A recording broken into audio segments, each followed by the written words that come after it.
ایک دفعہ ایسا ہوا کہ علامہ اقبال رحمۃ اللہ علیہ کسی راستے پہ جا رہے تھے، تو انہوں نے راستے میں ایک خوبصورت لڑکی کو دیکھا اور انتہائی خوبصورت تھی، اللہ نے اس کو کافی حسن دیا تھا۔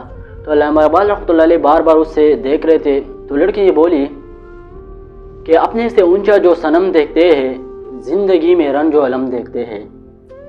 اس پر علامہ اقبال رحمۃ اللہ نے فرمایا کہ نہ تجھ سے غرض نہ تیری صورت سے غرض، ہم تو فقط مصور کا قلم دیکھتے ہیں۔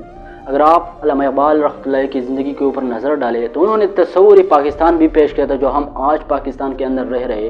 اللہ نے ان کو کافی جو ہے وسیع علم دیا تھا، اور اس کو بھی شاعر مشرق بھی کہا جاتا ہے، اور انہوں نے اسلام کے لیے جو ہے کافی خدمات کی تھی۔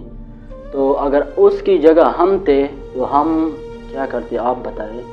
لہٰذا علامہ اقبال کی زندگی اگر آپ دیکھیں تو انہوں نے ہمیشہ اسلام کے لیے خدمت کی، انہوں نے ہمیشہ اسلام کے لیے خدمت کی۔